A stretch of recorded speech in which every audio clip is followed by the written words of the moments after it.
Today we're following the historic Santa Fe Trail from its beginnings in Old Franklin, Missouri, and following it all the way down to Dodge City and a few points beyond. Come along with us.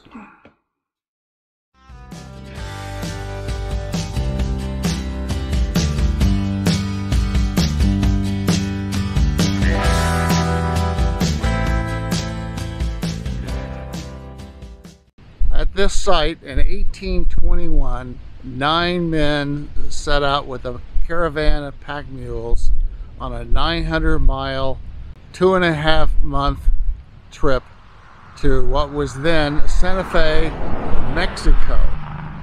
For 70 years, caravans traveled back and forth between the United States and Santa Fe, carrying people and cargo. And it was the main transportation route between the two countries. And it remained that way until the railroad finally took over. In the field behind me, you may see a pole standing, and that was the site of Franklin, Missouri, where the caravan left from. Unfortunately, in 1827, the town was flooded by the Missouri River, was destroyed, and it was resettled to higher ground.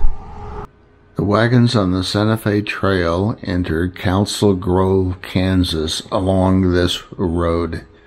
Council Grove was the last supply point on the trail until travelers reached Santa Fe. The Hayes House was built in 1857 by Seth Hayes, Daniel Boone's great-grandson. Later, it was converted to a restaurant and is now the oldest continuously operating restaurant west of the Mississippi River. The so-called Last Chance store was built in 1857 and was the last supply point in town.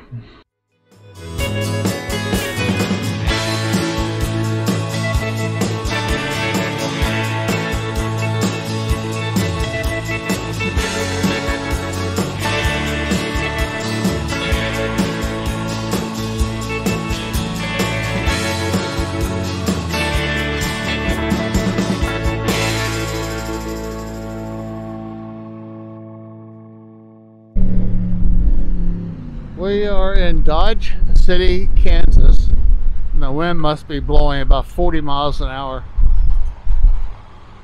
This is the Santa Fe Depot. This was a railroad town established in 1821, and in 1827 they started to drive cattle from Texas up to the railhead. Front Street grew up here. Unfortunately, it's no longer here because it burned down. Along this stretch was the famous Long Branch Saloon.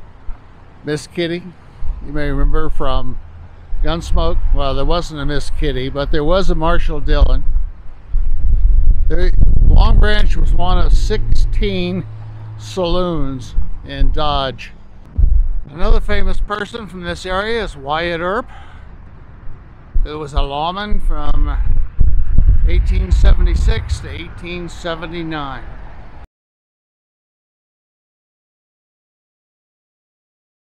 Cancel. We're standing in a field just west of Dodge City, and it was along this area where the traders traversed along the Santa Fe Trail. As we walk back to the car, we're going to cross several bridges. Each one of them covers a swale of the tracks.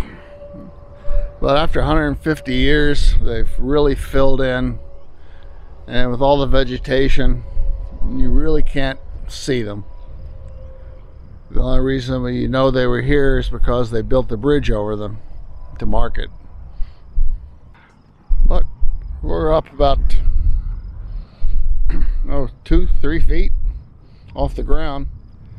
If you were standing here in the mid-1800s along the Arkansas River on the north side, you'd be looking over to Mexico on the other side of the river.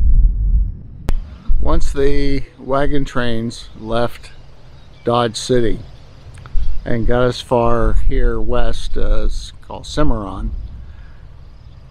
Then that range, they had to decide which way they were going to go to Santa Fe.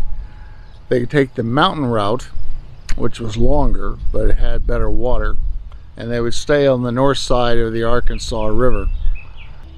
If they wanted to take the shorter route, they would cross the river, and this would be the last location that they would do that.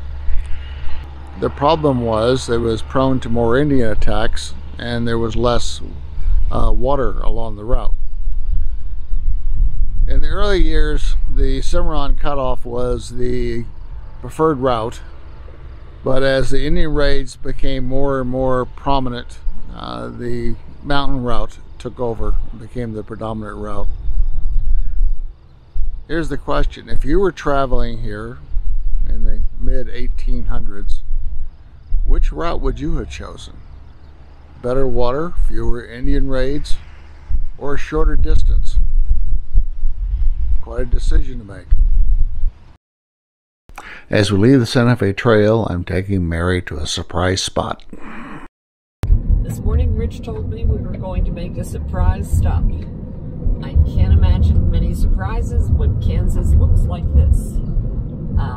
And we are driving 7 miles on a dirt road. But Rich is good at surprises, and we just may have a wonderful thing at the end of a 7-mile dirt road through cornfields. Wheat fields. What do I know? I'm from Jersey. Wheat Jersey fields. girl. Well, here I am standing out in the middle of Kansas. Little rolling hills in the background. And you may wonder, what's the big surprise? Why are we here? As we turn around,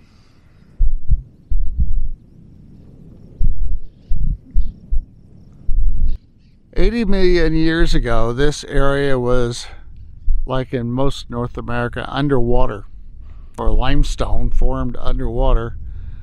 And after the sea left and erosion took over, this is what got left. These are called monument rocks.